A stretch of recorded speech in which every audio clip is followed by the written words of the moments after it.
Warning: this program is intended for adults of legal drinking age. Whiskey is consumed and discussed. The intent is to educate our palates on the differences of whiskey flavors and not an intent to get drunk. Please drink responsibly. Hi, everybody. Welcome to I Fucking Love Whiskey. I'm Andrew Pierce, and I fucking love whiskey. As always, Mr. Joseph Limbaugh. That is me. I also fucking love whiskey. And Junko Goda is our guest. Goda is our guest today. Yeah, very excited to have her back on the show. Yes, because I fucking love whiskey and I fucking love hanging out with you guys and trying whiskey. So, well, we fucking love hanging out with you too. Hey, liquor connoisseur. Hey, Matt. Wow. I actually didn't even finish my warm up. I'm gonna do that now. Oh, look at that. Finished. Yeah, I love the songs. I love the songs that Alex and Arlo put together on Made Up Music, which is also on this channel. So you subscribe to this thing that you're watching now. We got 4 whiskeys to try today. The times or approximate time codes are down there in the corner. You can zip ahead if you're on YouTube watching this after the fact. But right now, you got to sit through it with us and drink whiskey along with us and enter in the chat what you're tasting, because we'd love to hear that. Why don't we start it off? Let's kick this off. We can continue talking with a Royal Brackla. It's a 16-year-old. Do I have more information on it? I surely do on this other tab over here. Cawdor Estate. 40% from the Highlands. Cawdor Estate sounds like something from Middle Earth to me. Yeah, C-A-W, you don't usually see a W-D in a word. Cawdor. Yeah, or it's owned by crows. Cawdor. Welcome to Cawdor. No one simply flies into Cawdor. That's the sort of show it's going to be, everybody. So I hope you're ready for that. Yeah. Joseph's floating in the void. That's where am I? Oh, I'm in the Matrix. I really like how this smells. Oh, very boy. fruity. That smells fruity to me, but also kind of like cardboard. I'm like, are you sure you weren't using cardboard as your because I was, but okay. I don't think it's. Well, no, I think using this rubber. The cardboard is. And the cardboard is in the whiskey. I get the Mine cardboard. smells like the office of the assessor. Oh no, yours smells like property tax. Oh no. I was like, well, I just grabbed something. I was like, oh. This coaster is noticeably not. I don't smell anything from it, but okay. Yeah, no, it smells like this is like a box of like mixed fruits, like a cardboard box. But the box is like it's not like a wax box. It's like a cardboard box, like you would get in a delivery of something, or a freshly made cardboard. Brand new, box. yes. I was gonna say brand new cardboard box for sure. Not sweet fruits. These are like plums or kind of. I feel like fruits. I don't know. I feel like there could be some tropical fruits in there, but they're not ripe. Like I feel like there could be like a star fruit, maybe, or there's kind of a tartness to this. Yeah. Or but also like a juiciness too. Yeah, like an unripe pear or unripe peach, even if it's like green. Yep. When I was a kid, I was like obsessed with green fruits. Like I liked the crunchy tartness of them. It's weird. Oh yeah. No. I had that time when I still liked green apples. You had the green fruit time. I did have a green fruit time. And I have not gone back since, because apparently green apples like melt my teeth. It's so acidic. Your teeth are just like Yeah. I'm not great with the acid. I predict that the taste of this is going to be surprising, because this is such an interesting nose that there's no way this tastes the same as it smells. I don't think. Okay. That's my guess. Yep.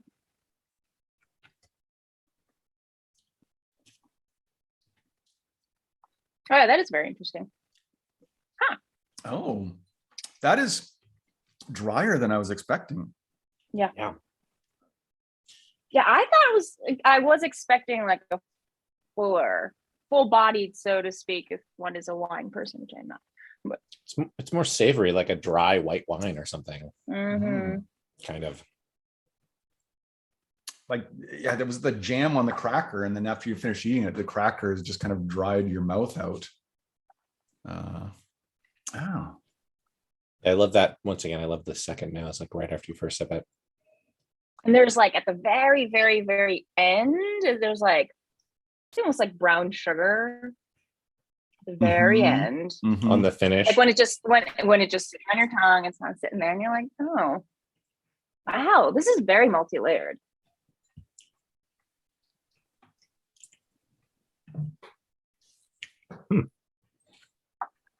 Now it doesn't say, but I would guess it's probably been chill filtered, which probably takes a little bit of the oils out. Ah. 16-year-old. So you can put it in the fridge and find out. It doesn't seem oily. I'm wondering if that would give it a different finish if it did have more oil rather than this dry. There's the cardboard. Yeah.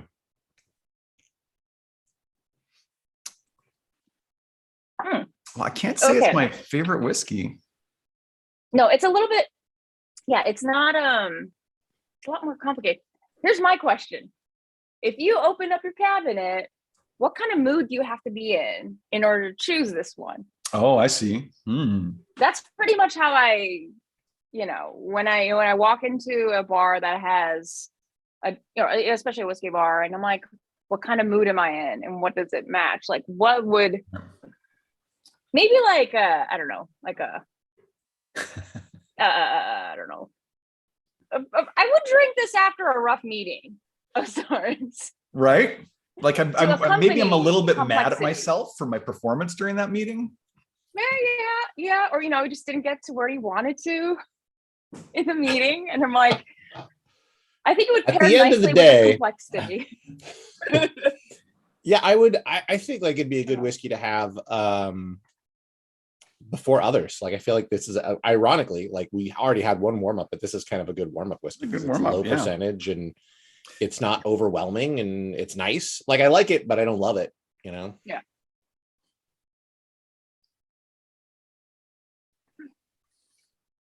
I feel like every time it's like everything everywhere all at once. You kind of find something different every time you go back in.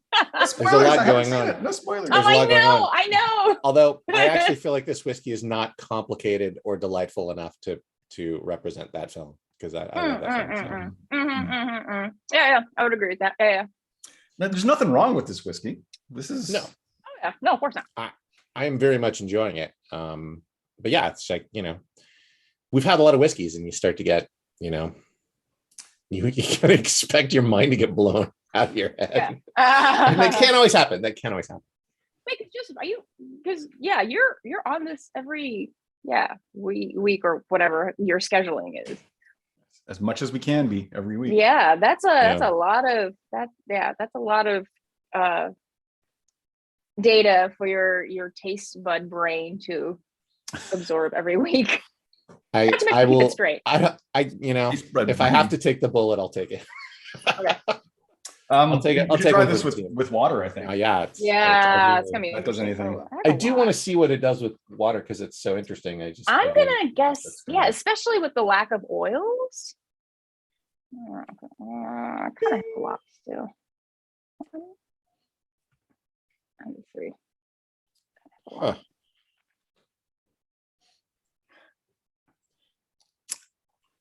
It's kind of more sour. Like I feel like those fruits have gone off a bit, or they're fermented a little bit.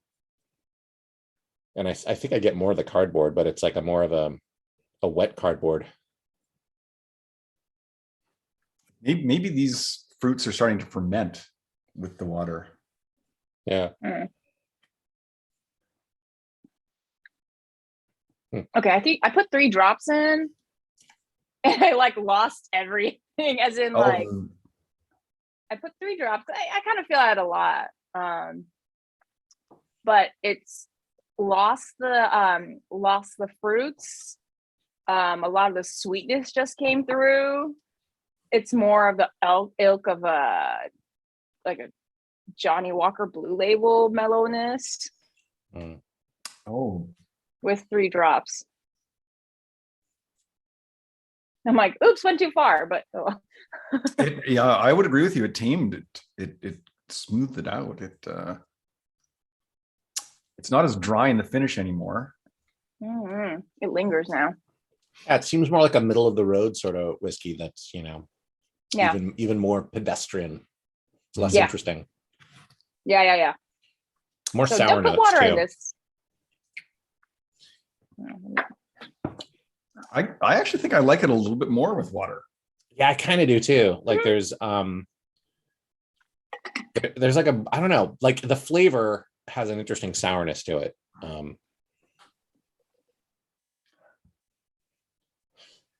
I'll put in a plug for can you see that? Ben Ewan, Green Valley. You can't really quite see. Yeah. I'm looking at it myself, not seeing the camera. Oh, I see it. Yeah. Well, yeah, On the bottom. a little bit. So friend of the show, Brian Green, has come up with this design for these new glasses, and wow. benewan.com. I'll put it in the chat in a moment. Yeah, that'd be great. I would say with the water, like there's something pickled in here. Oh yeah. Like pickled beets maybe, or carrots. Yeah, I think well with everything bagels. no, but and hot spoilers. There's gonna be an embargo. We can't mention the film ever. Thad, what do you think? I'm gonna say that this is a solid no for me, honestly, with water. But without water, on the nose, I got some very old musty oak, some marshmallows and hard candies, and then a hint of a printing room. On the taste, I got some lemon zest and bamboo toothpicks that you would like chew on. After you've used them, you just leave them in your mouth and chew on them a little bit. And then oyster crackers. One thing I did get with the water though on the taste is that it made it sweeter initially for me, but then it got really bitter. So, how many drops did you put in? Just one. Yeah.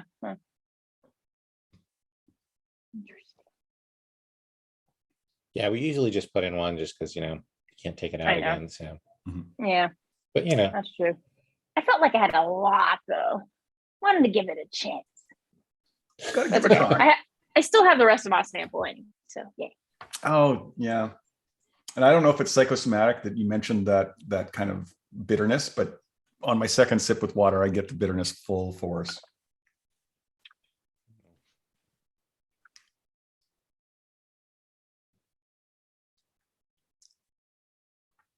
Yeah, it kind of creeps in. Yeah. Podcast so interesting. Tune in as we look off into space.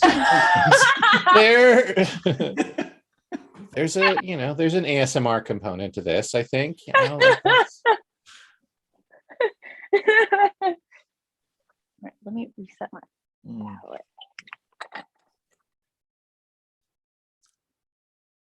Oh, that's a cool water bottle. What kind of water bottle you got there? What do you got? Hydro flask. Hydro flask, very popular. Yes, a lot of drops. Yeah, still going strong. Survived it. Oh yeah, and definitely like it because it'll be 120 degrees in the car, and you come back and it's still cold because it's a thing. I've heard Clean Canteen is like a more eco-friendly company though, but it's like I don't know, like I guess. But I don't think they do insulated. I think they're I thought they were just aluminum, just simple aluminum, and that's it. I think they all have the exact same technology, which is the vacuum, inside. Oh, okay. Is that's like thermos technology that's been around since since NASA, yeah. Well, I think even before that, maybe World War II, probably. Something. Oh yeah, that's true. Or World War I, even maybe. True that. Yeah.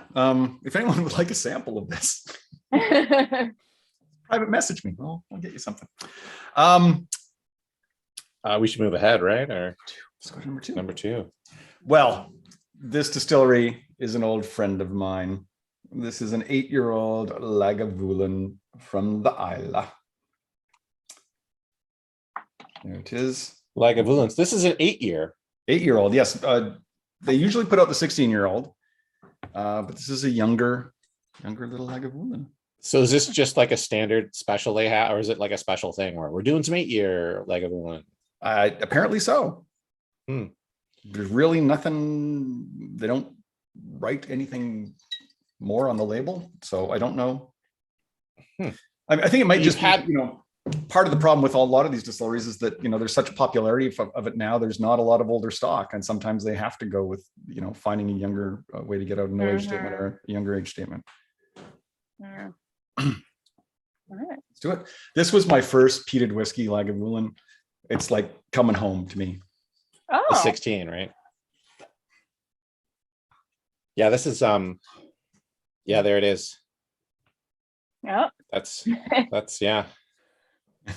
There it is. There's the That's this is like baby peat though. It's baby peat. Kind of is. Although since it's an 8-year, it's got a little bit of an edge to it for Lagavulin. Yeah. Tween. Not a baby. Not baby peat. A tween. It's like a tween like peat. rubber baby buggy bumpers is what it smells like. Brand new rubber baby buggy bumpers. Yeah. I mean, where else do you come for your whiskey talk and your thermos talk? Come on, this is a good conversation. With what is that? There's still like a sweet undertone that comes through in the peat, though. I really like this nose. I mean, I've had the 16. Like it's hard for me to remember, but for me, like I think I might like this more. Like I feel like it's got a little more oomph to it or something. I don't know. It as far as just younger. the nose. It's not as kind of mellowed out as the 16 is. It feels a little more rugged, but it's still refined. This is. Should we go in? Should we Yeah. Dive in.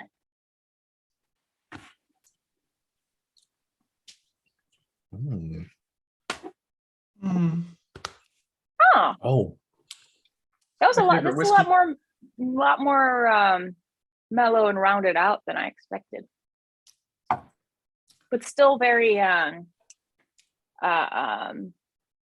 you, Octagus. yeah, the warm clovey, the effects of cinnamon, not the actual cinnamon flavor, but the effects, the clove like cinnamon like. I'm gonna be honest right now. I just sipped the Ardmore because I put them in percentage order, and that's at 50%. Oops. That's what I was sipping. Yeah. I just looked down at the bottle, but I just put them in percentage order, and I didn't check with you before the show, as I usually do. Whoops. Yeah, this is 48%, so this should come first. Yeah, mine says 54% on here. Oh yeah, this one does say it does say 54%. Yeah, I may have had an error in my database. Oh well, Joseph, you're just gonna have to go back and drink it. I have to. I'll just reset with a little banknote. I'll just reset with a banknote. And, yeah. I have the resources to. Hey, I'm not gonna lie to anybody. This is the craziest thing that's ever happened on the show. It's not actually. Matt, it doesn't tell what it's aged in, but I mean, given the pale color, I would have to guess it's just an ex-bourbon. That's why I thought it was. I was like, this isn't that mellow. This has got some edges to it. Yeah, that makes sense. Whoops. Oh well. I was expecting it to be harsh, but no, it's nice and friendly. Right. Yeah. Lagavulin 8. Here we go. Lagavulin. Yeah. Okay. There we go. Thanks for the cheer, Octagus 9000. It is kind of interesting though, having that data point of the Ardmore. This is like, but it's like this is baby peat. You're right. Like it has, you thought our tasting notes were crazy. It's like I'm not. No, I say what I taste. Like I'm not gonna. Yes. I'm not here to agree with everybody. Yeah. True that. Yeah, and I hope you are not as well. Yeah, but it's like a baby peat when you actually taste it. It's like a tween peat. Like the sort of it's mature for its age, right? The sort of peat that would be reading the Twilight books. Sexy vampires and werewolves. Oh, that's really nice. Isn't it? That's really nice. Yeah. Oh, this is so close to being my favorite whiskey. What would put it over the week? The line? I think because I sipped that Ardmore, you know, because I was about to say that was my favorite whiskey.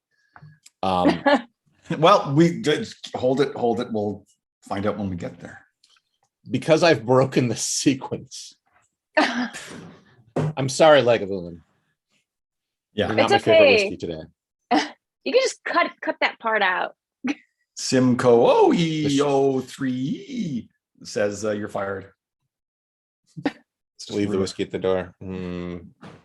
Your pay is cut in half. That's right. Comparison is the thief of joy. What a great quote. Is that a quote, or is it a quote that you just made up? Is it a Matt quote? It's great. That's a great quote. If it's a quote, and if it's not a great quote, then it's a great saying that we will now attribute to you forever. Comparison is the thief of joy. Someone must have said that, though. That sounds. It sounds too good for the modern age. My wife says it. She didn't make it up. Okay. We're willing to give her the credit. Who originally said it then? She won't tell me. Yeah, no.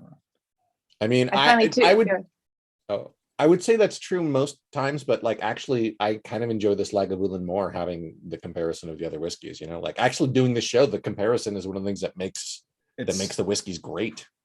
Mm-hmm. It's a little journey that we go on through these distilleries. This it feels like it would be better at 16 years though. It is my favorite whiskey.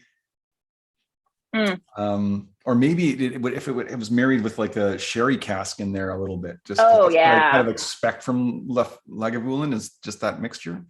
It does have a bite, like a dry, woody taste to it. Like I feel like I'm sucking on cedar chips, you know, that have been sitting out in the sun and they're warm and very dry.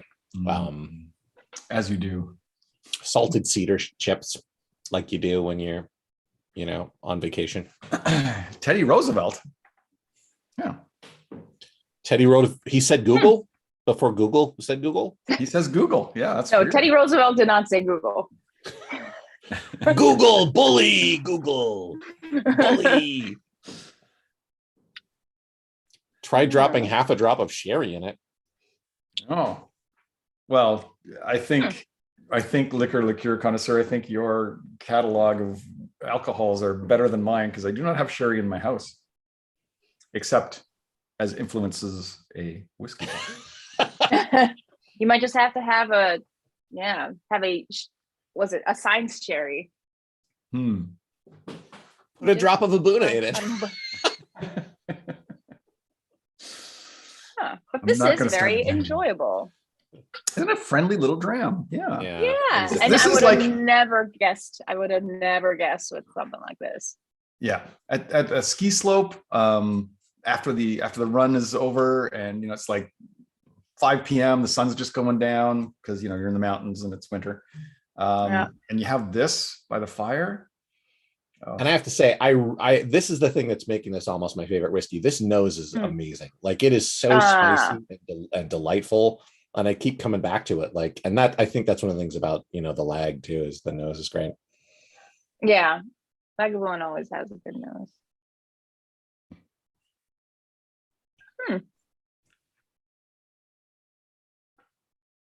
All right, I'm going to science it with one drop. Okay. Yeah. It is time. It is time. Thank you for keeping us on schedule. This is like the wee beastie of Lagavulin. I guess so, yeah.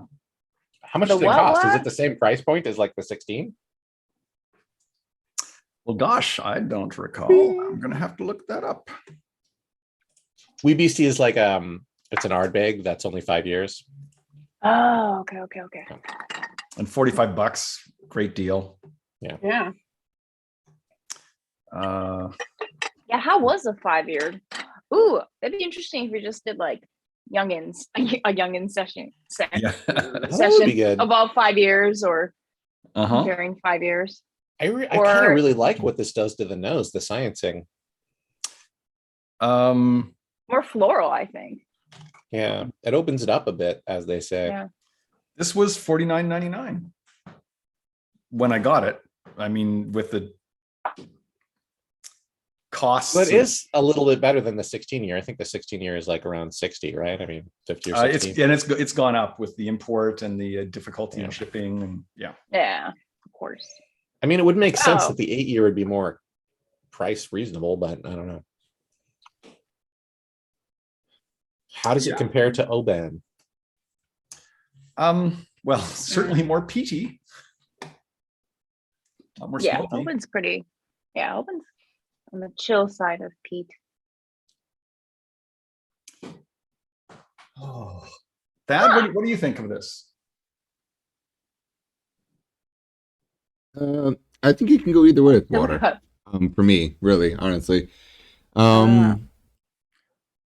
It doesn't do anything crazy with the water for me. Like on the nose with the water, it brought out sweeter notes and some fresh linen. Although also the more I let it sit, it got to remind me of like stale air.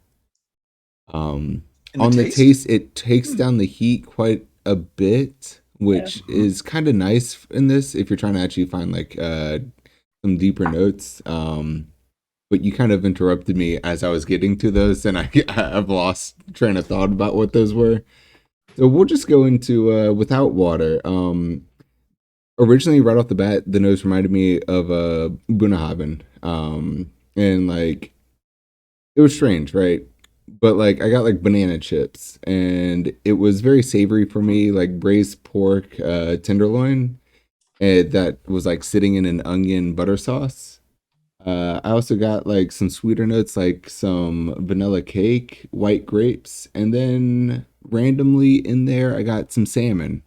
Just Dad, I feel like I need to hang out with you because just with one tasting, I have an entire meal, like a 5-course meal. That's that. Thank you. And then on the taste wise, without water, I got grilled asparagus, tobacco. It was very hot, like fire, and it was also dry. And then on the finish, I got some cigars. Like if you've ever like smoked a cigar, like it was just kind of that inside your mouth. Oh yeah. That kind of oily nicotine coating or tar, maybe. Wait, in the last whatever, during COVID, has anyone really done the whole whiskey with cigar thing? Like I haven't done that. I think I've done that once in my life. There's people that do, but like, what are you drinking good whiskey for with a cigar? Like you're not gonna taste it. So just have regular plonk with a cigar. Right. So I'm wondering. I kind of disagree. I've had good whiskey with a cigar and been able to taste both of them. In fact, when I was with my brother, I did that.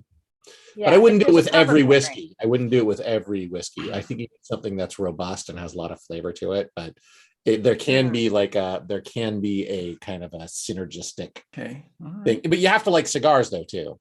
You have to really like cigars. So right.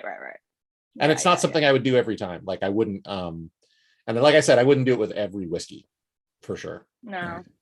Yeah, like if there's a place like here's an idea for a future cigar bar, but someone who will curate it and be like, just I don't know, like there's sidecars for whiskeys, like same idea. They're this, cigar paired with this whiskey will give you this kind of experience, and that would be kind of cool. Anyone want to give me money to do that? Yeah. Try to GoFundMe. I'll back that. Oh yeah, food pairings with whiskey. Yeah, people talk about that too. I think you'll find that Andrew is generally opposed to such things because he thinks you should pair whiskey with what it should naturally be paired with, which is whiskey. Yeah. And I 99% of the time agree with him. Our friend Monique though does do kind of pairings of food with whiskey, and she has such a remarkable palate in that way, and just kind of goes, oh, this is the food to have with that. And she's right. It is certainly not a talent I have, so I leave that to the experts, and I just have my whiskey on its own. Yeah. Yeah, generally, Actually, like if I'll have, yeah. I'll just have something like nuts or like bread or something that's like kind of, you know. Right. Still, the best Bloody Mary bar I had was at Whisky Live. It was Ardbeg, and it was just like make your own Bloody Mary, and they had a room buffet, but it's Ardbeg based Bloody Mary. Cool. And it was like pickles and bacon and whatever, and I was like, that was the best Bloody Mary I've ever had. It was like nice and smoky. Of course, I put bacon in. Blah blah blah. Yeah. Yeah, I had an old fashioned made with Wee Beastie, which is like one of the only whiskeys I'd be like, that would be interesting. I'll try it. And yeah, it was a really good old fashioned. So look at Andrew's about to like turn off the thing and storm out of the room right now. He's like, this should never be done. How dare you? I'm also like Wee Beastie. Like I know it's price point, and I also know that like, you know, like I don't know. Yeah, I like Wee Beastie, but it's not like, you know, it is not a treasure on a high shelf. You know what I mean? Right. Like, no, it's the and this is the reason I do this show, as I've mentioned many times, is like I would reach for the Wee Beastie on my own. I'll reach for, you know, the Bruichladdich Classic Laddie on my own, but I won't reach for like some of these ones that we're about to have on my own, because I need to share that with people. That's a shared experience. Yeah. So yeah, have the Wee Beastie in a mixed drink. I'm there. Have your whiskey with wine, as the tipsy asparagus thinks. Oh God. No, wow, he typoed. Mine was, yeah, Mark. Wow, I'm going to be hanging out by the porcelain goddess if that was the case. Brandy, you're a fine girl. Very funny. Number 3, y'all. Number 3. This is an independent bottler. This is going to be so surprising to me. Yes, I've never tasted this before.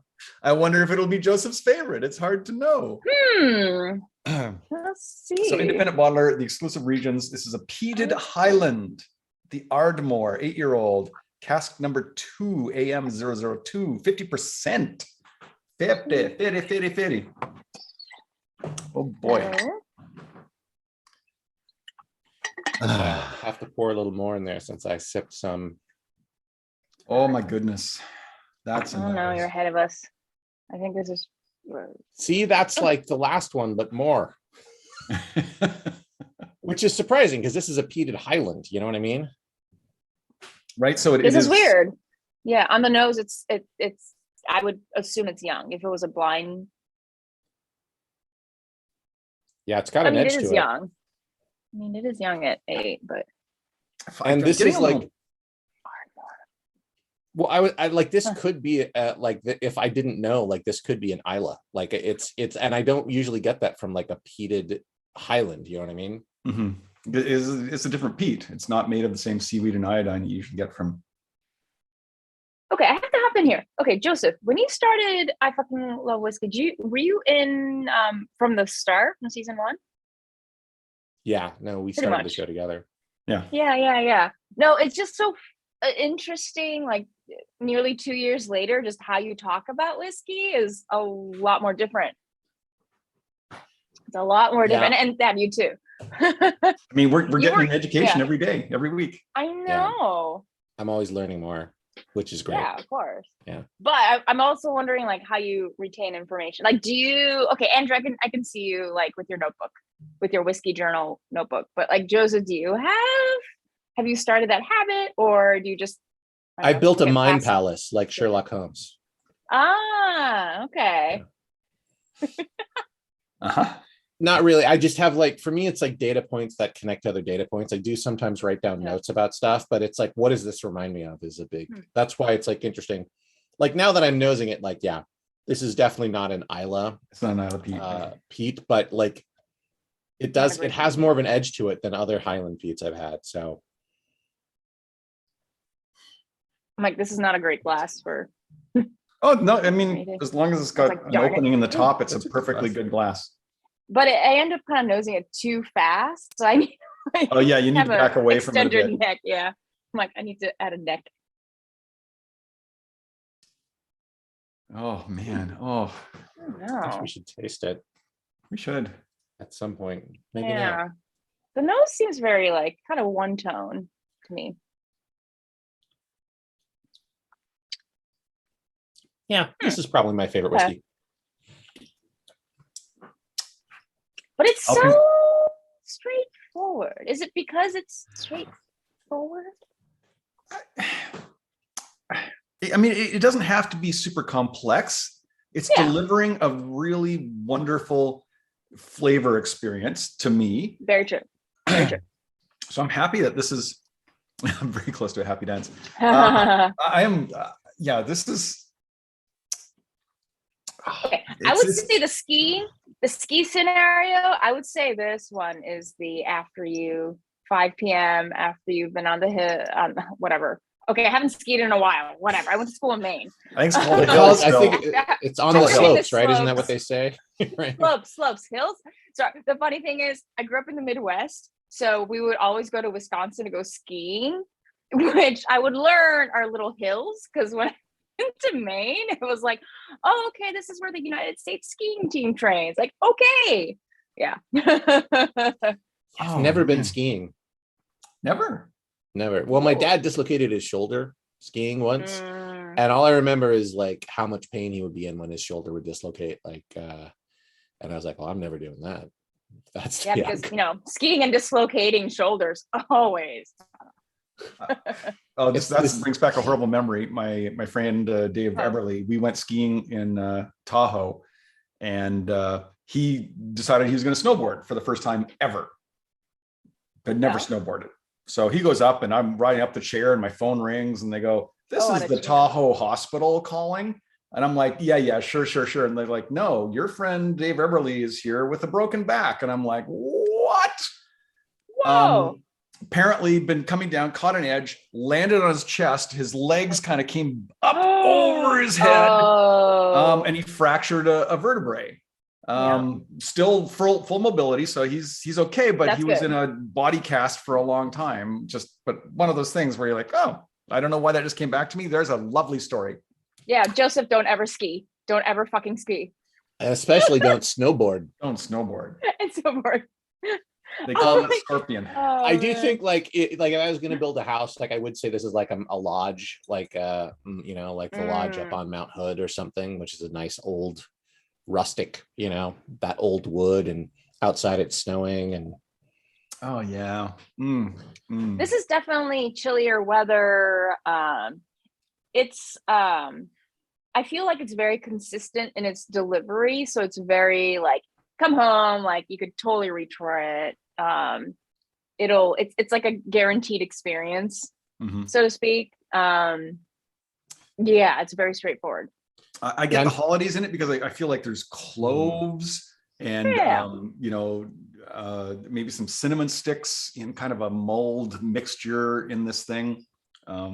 It's very nostalgic of old kind of family get-togethers for me. Yeah, a little bit of fruitcake maybe. Oh. Yeah, it's this is definitely like the sort of whiskey that Ebenezer Scrooge would drink, but only after he's been transformed by the ghosts. Oh, okay. After, okay. I would definitely have this with like like a chocolate cake or something too. Now I just want chocolate cake. Damn it. Yeah. I know. I had a brownie beforehand. That's probably where it came in. Yeah. But it has to be like I can get chocolate cake. Frosting. Yeah, gooey no, I can get that. I think it has to be gooey with this one. I think you're on track there, Junko. One of those like volcano chocolate cakes sort of thing. Molten lava chocolate cake. Almost caramel in its like consistency and flavor. Hey, where'd the audience go? They're all going to need that chocolate cake now. Yeah. By the way, we're sponsored by DoorDash now. Oh, that'd be great. Yeah, I think one of the reasons this is my favorite whiskey is because of all the ones we've had so far. This kind of has notes of stuff that I really like, like this is the sort of thing. So it's also sometimes it's just based on what we've had so far. Yeah. I think out of what we've had, this is definitely an old faithful, so to speak. You can rely on this Ardmore 8-year-old. Yeah, I'm pretty impressed. Rely though, on for the an old 8-year-old. man's 8-year-old. You can rely on the old man's 8-year-old. Oh man.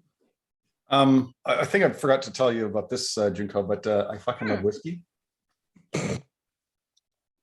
Wait, No. I can't see it. It says I You have fucking just- love whiskey. It's what Oh, dang it. Just send me a picture later. I fucking love chocolate cake. Yeah, Matt. Yeah, I think it's the new show. Yeah. Please feel free to start that show. We'll keep drinking whiskey. Yeah. But we'll certainly be what is- on that show. What does Thad have to say? Crossover. Yeah, Thad, Yeah. what's going on? What's that? Oh, maybe you went. Oh no, I'm still here. Sorry, I We was interrupted him. nosing He was it. like, I was tasting. Sometimes he's got a mouthful of whiskey when we ask him. We can't see I him. know. I had just put water in it and I was nosing it. So on the nose it doesn't destroy it with water. I don't know about the taste, but without water, I got some fresh water, some sweet grass. It was very green for me. Some notebook paper, and then like hints of savory notes like chicken bouillon and like some like noodles. And then after it sat a little bit more, I started getting some sootiness in there. The taste for me reminded me of red wine and grapes, some Campari, because it was a little bit bitter. I definitely got cinnamon in there. It was very spicy, but a good spice. And then it eventually evolved into an ashtray. In the finish, I actually really like this because for me, the finish went back to being very green, like eating fresh leaves. So overall, I really like it. It's a fun adventure. Yeah. I really like what water does to the nose so far. And I'm just gonna say, like the exclusive regions, independent bottler, I've had really good experience with every single one of those that I've had. So very happy with that. Octobus. Are you drinking Okay, along? so I just. Huh? Oh yeah. Echo the bouillon ashtray. Oh yeah. Why are you hiding the glass from us with your tax receipt? Oh, you know why? Because before we started, I had used rose scented hand lotion.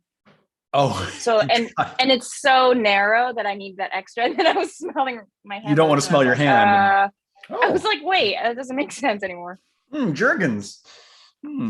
Yeah, exactly. I'm like, all right, y'all are grown up enough not to use Jergens. Do not use Jergens. When I started dating my husband was using Vaseline on his face. I'm like, no. I will recommend like Kiehl's or something as a life upgrade. No, please recommend stuff, please. We probably need it. Yes, Kiehl's. Just go to Kiehl's. They have an entire men's line. They're very nice. What was the guy's name at the store at the Grove? He's really nice though. No? Oh well, that's okay. Go to Kiehl's. They'll help you. No. Vaseline does not solve all problems. You're thinking of WD-40. Or duct tape. Can't duck it, fuck it. Might as well get Gorilla Tape now, though. I mean, I feel like if you're gonna go down that road. Yeah. Well, that's what I learned in college. Yeah, early 2000s. There was only duct tape. Pre-Gorilla. Okay. I'm gonna taste this with water. Oh. Okay. I mean, yeah. I feel like I just took a sip of an entire pine forest. Yeah, with water, this is big. Yeah. A little bit goes a long way. Yeah, I would say yes. Water, yes, for me, I think. I would actually say no on the water for me. Oh, Okay. Yeah. It opens it up too much and I'm missing its intactness. I know exactly what you mean by that. That makes total sense. Yeah.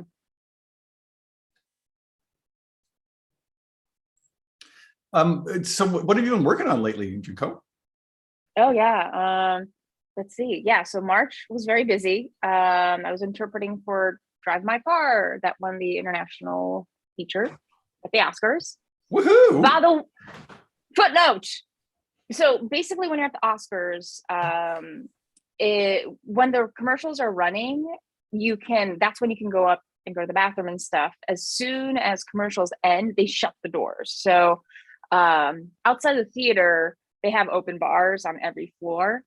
So after driving my car had won, we had all gone out to the bar and we were obviously, celebrating. And I would like sometimes glimpse up at the monitor, but the audio, like there's at least 150 people there, Drinking. talking, drinking, of course, and didn't know anything that happened. So I go back in and I was assigned for the producer as well as any of the actors who were sitting around me. So I would just listen to the speeches and just quickly summarize before the next act came on. So I'm interpreting Will Smith, like summarizing his speech, and I'm like, well, he's apologizing a lot. I'm like, okay.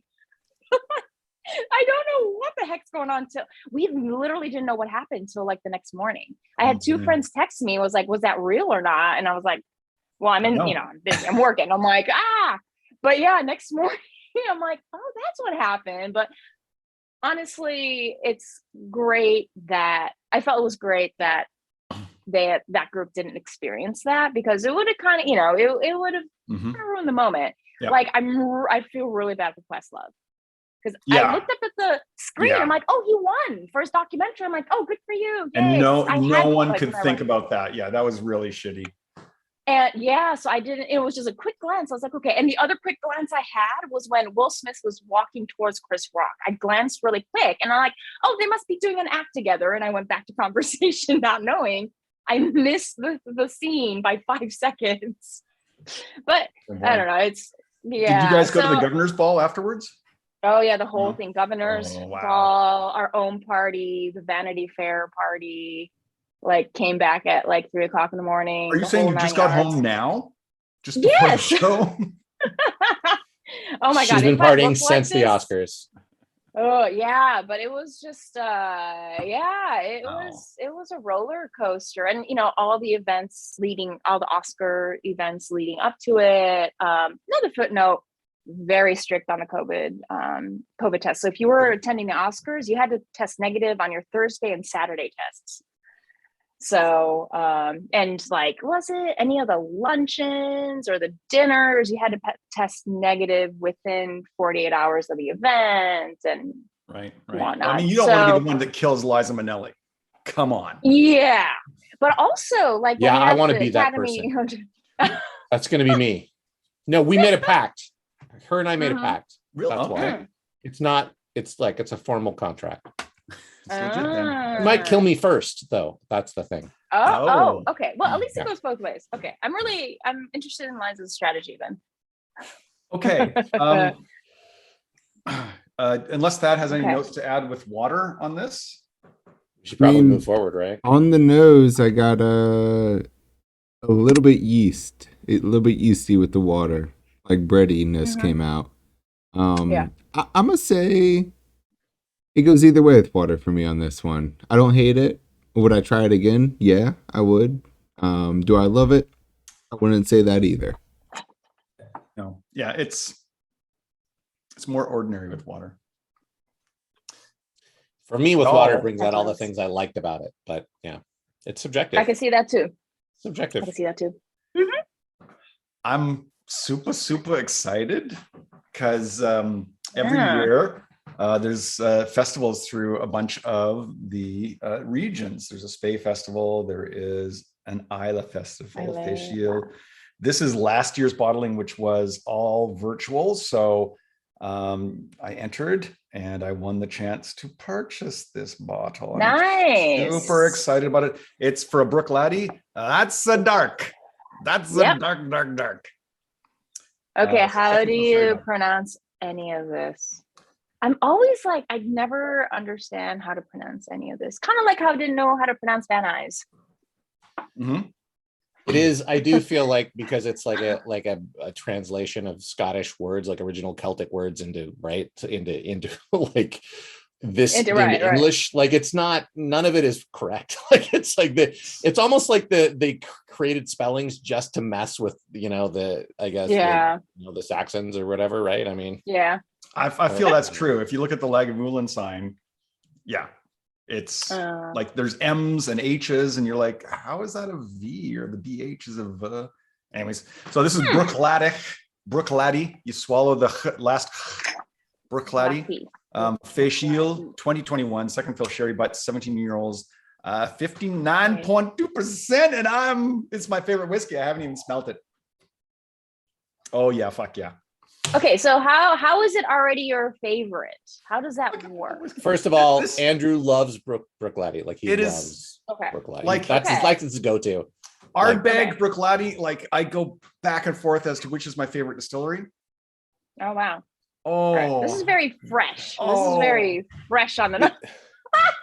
This is like a candy store whiskey, but it's like a candy store of all just very lightly. It's not super sweet. Like it's all just lightly flavored taffy. He's outside.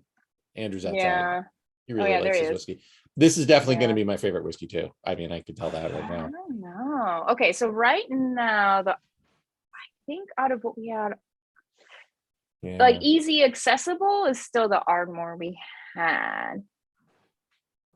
This is a mint or something in here, like, or eucalyptus maybe. Like, what is that? Eucalyptus. Oh gosh, I just really filled this thing too high. Yeah, there's a sweetness to this. To me, it smells like taffy, like magical taffy, like but like that's not very sweet. Like it's not really sweet taffy. It's like taffy that's like, because I don't like taffy because it's too sweet. Like taffy and fudge, I'm generally not a fan of because they're really sugary. Metallic. Metallic? Yeah, like when you accidentally bite into aluminum foil. But or in like a good you're smelling way. like copper pennies, or copper, or what your hands smell like when you've been holding your keys. Yes. Yeah. Yep. But that smell, but also just a gooey, syrupy something dripped over it. Yeah. Just I started baking bread again, so I literally was smelling like yeast, and I didn't really bake bread again. It was like, we have 3 huge sacks of flour from 2021, and they're like, and what was it? And King Arthur's, right? And I look on their website, they're like, we advise you to use fresh flour, but we're still in a pandemic, so use whatever you have. So I was testing out the flour, and it was fine. Good. So the whole fresh yeast and the that whole different stages of baking bread has been a new sensory thing. Yeah, I just bought some more flour. I've started baking during the pandemic a little bit, but I make like pretzel rolls. That's basically in pizza dough mostly. Ooh, the pretzel rolls are really good. Pretzel. Oh, I can vouch for those pretzel rolls. I have been told I can use them as currency. I'll send you the recipe. Yay! In an apocalypse, I can use them as currency. That's what I've been told. Yep. I could sit in this nose for a long, long time, but we got to taste it. We got to go in. Yeah, I think this might, between this one and the Royal Brackla, I think as far as nose goes. I haven't gotten into it yet. I'm just watching Joseph. Oh my God. That is my favorite whiskey. Like, I loved the nose. Andrew, dive in, Andrew. The taste blows it out of the water. Like, it does. Is delicious. Interesting. It's an explosion for sure. This one's an explosion. That's like a 12-course meal right there. Like, it's just of all delicious savory gravies. Like, every dish is a savory, delicious gravy. Every one. Like, I feel like the dessert was on the nose, and then the meal is in the taste. Yeah. And the finish is still going. It's still going. Yeah. My favorite whiskey, there's no question. And this is fuck. I love how you have to stand for all of these, Andrew. Like, you need to stand for these. Poutine pairing. Yeah, it does kind of actually. This does kind of taste like poutine. Actually. It does. I do feel like I've sipped a little bit of like delicious duck gravy, like the richest, most like fatty gravy you could just like that. Oh, there's that nose. Yeah. Now I can smell savory on the nose. Wow. I even have some like seafoodness at the very, very, very end, palate wise. I I don't like prawns, but maybe some prawns is what I get at the end. Yeah, I think like more scallops. shellfishy? For me, it's like scallops, which are also a shellfish. I love. Yeah, maybe I love shellfishy. scallops. I love scallops. Yeah. Do you love scallops? I do. I love. But you know what else? I fucking love whiskey. Yeah. Ah. Oh dear. And a lot of This is it's just like it's almost like at the beginning it's like the yeastiness, but once you taste it and it's circulating around your head, it's like, yeah, it's like a fully baked loaf of bread. The fullness of it. yeah, like a dark bread, like a rye or like something that's really got a lot of heft to it, or a pumpernickel. That's pumpernickel. What it is. Yes. It's like a really thick dark pumpernickel. Right there. That's almost, that's like so, like has the bubbles are so small that it's like you're almost biting into just like a piece of meat, you know? Yeah. Yeah. This is making me giddy. I also get a little bit of like anise or cloves like in there. Yeah. You know, Anise, I can get that. Yeah. But it was really interesting because it's such an explosion on the palate. I feel like it's really, you don't come across too many that are so explosive off the bat. Yeah. Yeah, I really the taste is so different than the nose. Like going in, it was very surprising. But I like them both. Like sometimes I'll be disappointed when the taste is like, that's not what I was expecting. But this is like that was not like that at all. The taste is like, oh, here's a nice taste. You're like, that's enjoyable. Yeah, it's really good. It smells like this. Okay, now taste it. And it's like, now you're tasting it. Now this is it's like, no, you got it. Yeah. Yeah. Like this is something like when you had a really good day, you definitely. This is for that really good day. It just makes that day so much more better. Oh, yeah. Yeah, definitely. Like this whiskey, though, you'd have to have something else first before having this. Oh, you could not approach this right off the bat. No, this would. Oh no, it's too no. I would maybe like the. Okay, okay. Dang it, pronunciation. Look at. I'm trying to like. I've always pronounced. Lagavulin. I don't even look at the letters. You just have to memorize them phonetically because the letters they're not going to help you. The letters are not going to help you. I was actually going to hop on Wikipedia and see what they do for Japanese, like if it's kind of phonetic. Oh, how they spell it with if that's better with the katakana or whatever they're doing, or like when you're importing this stuff into Japan, like how do they market it? Yeah.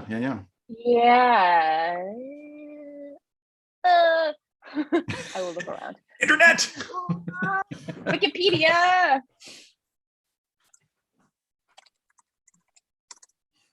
Let's see. I get a lot of pronunciations from YouTube. Oh, okay. This is much better. I don't know. Okay, so in Japanese, like no other. Yeah, it's Lagavulin. Lagavulin, which is a lot better than the English. Okay, I'm gonna stick with I feel like the Japanese, because it's such a phonetic language anyway, that they'll capture the correct pronunciation. Right. What do they say for Bruichladdich? Let me spell that first. Oh gosh. I know. That sounds like smart. Oh gosh. That makes sense. Yeah. Bruichladdich, just like it sounds. Here it is. Bruichladdich. It's a little bit shorter. Bruichladdich. Okay, that's pretty good actually. Okay, I'm gonna go for the Japanese phonetics for whiskey from now on. Yeah, you don't get any of those wiggly sounds where it's like in English, well, it could be this or it could be that. Right? It means what it is. Yep. Sounds like what it looks like. Oh my goodness. This distillery though, they employ like 80 people on the island of Islay. They are like a Victorian era. They haven't updated anything. Well, they've updated some of the stills, but they haven't really updated like the process. Electricity.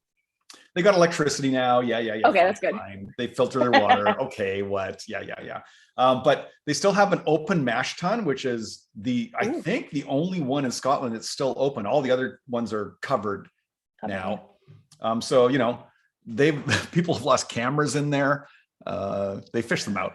But because you're just like leaning over the side and like hats will go in, all sorts of nonsense. It really should put some mesh or something over it, but maybe.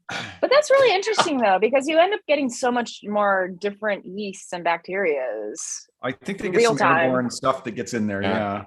It's like sourdough, right? It's like making your own sourdough starter. Yeah. So I think it's always going to be up to date. Oh wow, I just really got that seafood on here, like definitely like lobster or like a nice shrimp. Oh my god, this is such an interesting, like it's just a standout out of all of these. It's such a great place to end it, I mean, any of these festival bottlings, just like the SMWS, you have to kind of buy it blind and hope that it's a good one. And I feel most of the time they're good though, aren't they? I mean, they try to get something very special for their festival bottlings. What did Simco say? Is it fair to hype a whiskey you have to win in a competition? Not fair. I know. I get it. But you know what? I'll hype the distillery because you know what? You can get other stuff from them, and they really care about it. They take such a good. They do good work. Yeah. I'm almost afraid to science this. How dare you? Yeah. Now sometimes we are there. Like I feel the same way. Yeah. Let's check with Thad. Let's check with Thad because Thad will always science it. He will always science it. So we can ask him. I mean, I will. I mean, I'm still a scientist at heart, but maybe Thad will say no. Let's see what he says. I'm torn on the sciencing of it all, to be honest. We got to try it. So for hold on. For the nose with water, it seemed to have gotten even sweeter on the nose. Like it got more sweet than confectioner sugars for me somehow. And it takes away all the burnt notes that I had without water. And then on the taste, I started getting little like hints of like hard fruit candies, like kind of like Jolly Ranchers, but not Jolly Ranchers. If I could explain that better, I would. Without water, I right off the bat got like a seafood pot boil. So definitely all the shellfish just boiling in water. Some maple syrup there, some cherry cough syrup, really just over buttered popcorn, some burnt caramel, some pralines on the nose. And then for the taste, it went straight to salted caramel pretzels, some slightly burnt popcorn, and like gravy made from turkey drippings. And then some fainter notes on the taste I got were celery, sage, and some freshly sharpened number 2 pencils. Oh, not HB pencils, but 2B. Okay. Yeah, 2B. Number 2 pencils smell different than number 4 pencils? I don't know. Carbon density. I have never used a number 4 pencil before. I mean, I've never even seen a number 4 pencil or any number other than 2, honestly. Like, what number 2 pencils is like why does that designation exist? Because I've never seen any of the others. So no, go to Glick, Blick, whatever, art supply. Art store, go to an art store. Big Blick. And they'll be like, oh, let me try a number 1 pencil and you'll see what's up. Smell this one. Here, this graphite is very thin. This smells so carbony. Well, it's practically diamonds. Thad didn't say no. So I think I have to do it. Yeah, I want to try it. I'm interested. Yeah, this is interesting, and the stuff he said sounded interesting. So I'm going to take one last sip first. All right.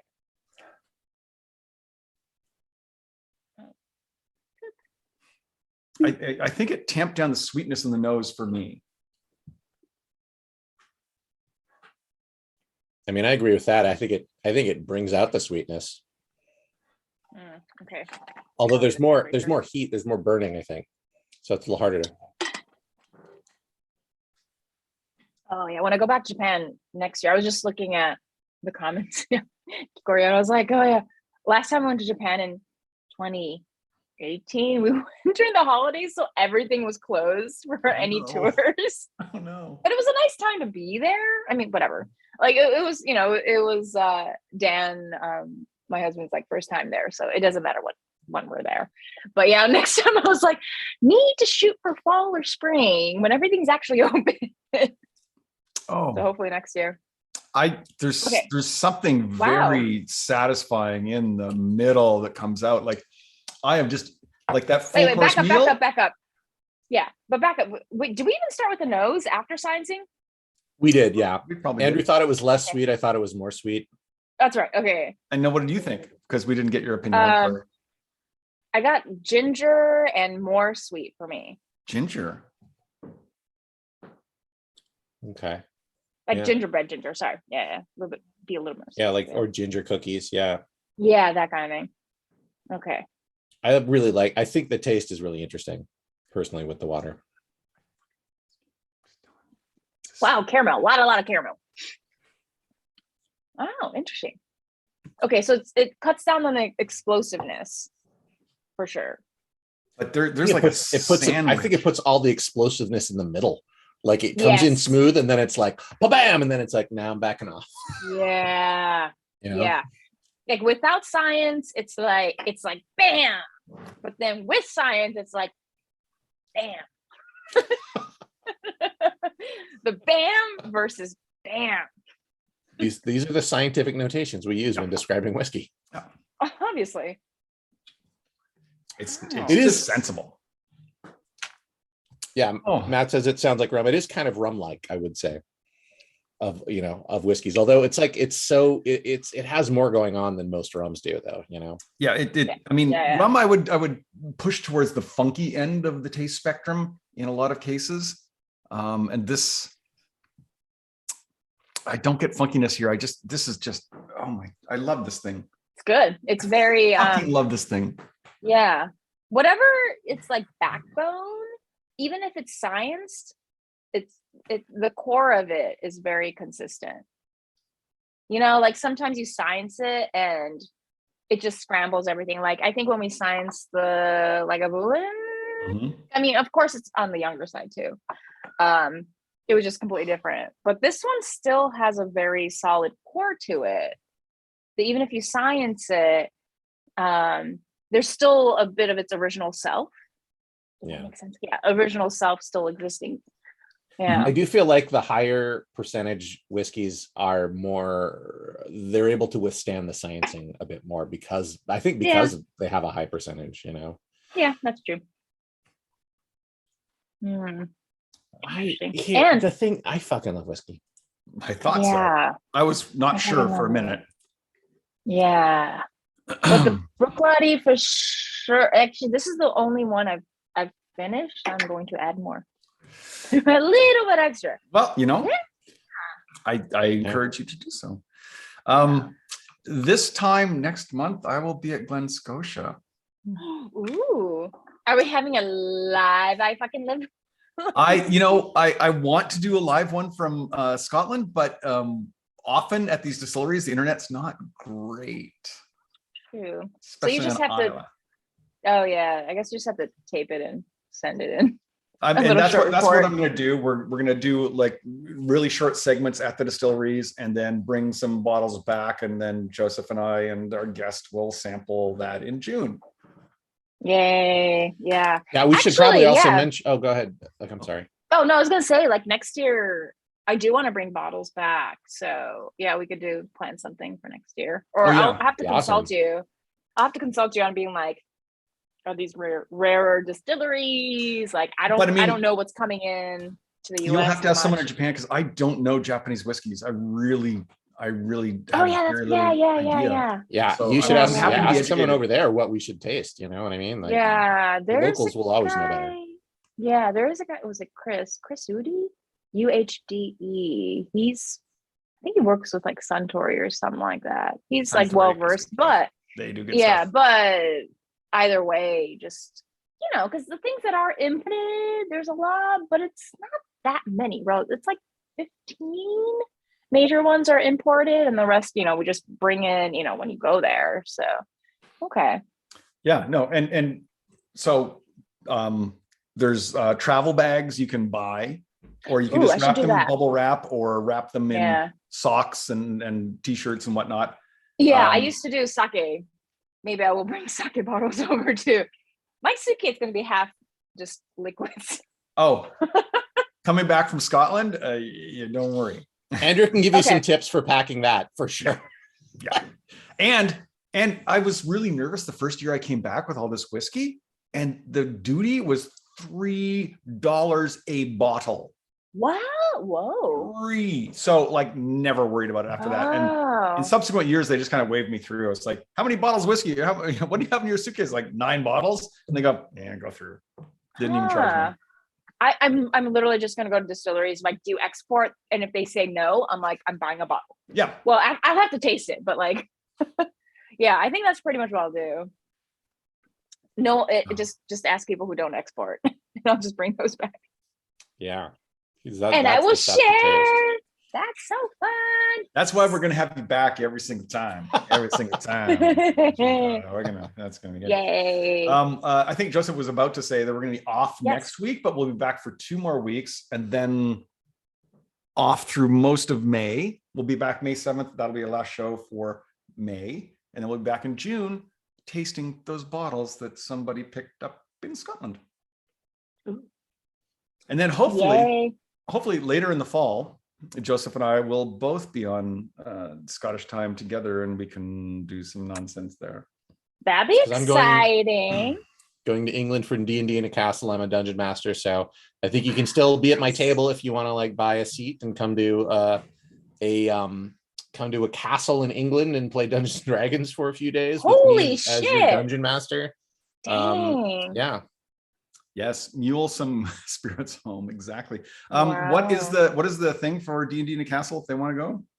The link, the website. Yeah, you can just look up D&D in a castle, and it's right up there. It'll be the first thing that pops up. I'm sure the website is probably D&D in a castle, I would guess, but yeah. Google it. Wow. Dang, you know what? Out of everything we've had, oh, sorry, I'm just like in my own little universe. No, fine. Yeah, go. I'm still so impressed. I'm impressed that you'll be doing D&D in a fucking castle. But I also fucking love this whiskey. Like, yeah. It's that time, isn't it? This one. Junko, we hate to get serious on you. Okay. But you've had these whiskeys. We're gonna get so serious. We're gonna get so serious. This is an important question. We need to know where you stand. Yeah, because you've been on this your second time on the show. Third. Was it third? No, third time. With Lost Spirits. Wow. With Lost Spirits. Right. Third time on the show. So we have some data points, but we just want to be certain. Yeah. Because you might have some idea what this question's going to be. It comes like this, and then the next data point goes off. So we just need to understand. You never know. You never know. I can't ask. Joseph, go ahead. I'll do it. Junko, do you like whiskey? Hold on before I answer that. Oh, damn. Oh, plastic cap just fell on the floor. Hold on. I need it. This one's so fucking good. Okay, but yeah, I fucking love whiskey. Yeah.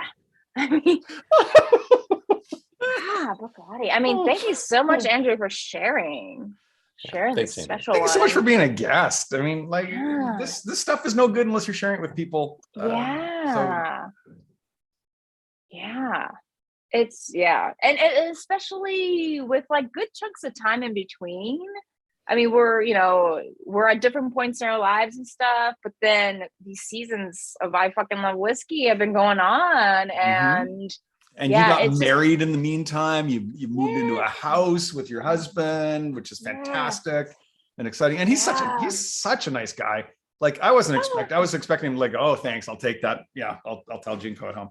And he's super nice. But he was like, no, wait, tell me more. I want to talk. And I felt bad. It's like, don't you have a job to get to? I'm sorry. I'm keeping you. Anyways, nice guy. Not at all. But when he came home, he's like, oh my God, Andrew's so nice. And you know what? It's because both y'all have beards. That's what it is. I don't know. I've met people with beards that aren't nice, but that's true. But Andrew's not one of them. Yeah. But if you need any beard maintenance tips, I'm well versed at this point. Does it look like I maintain this thing, or it just kind of goes wherever it wants it to? looks well conditioned. It doesn't look wiry, at least from this distance, this Zoom distance. Yeah, if he uses a beard filter. It's a Zoom beard filter. It makes it look less wiry. Welcome to Beard Diagnosis 101. Yes, but honestly, yeah, I mean, a big sign of an under-maintained beard is when it's crunchy. If your beard is crunchy, that is not good.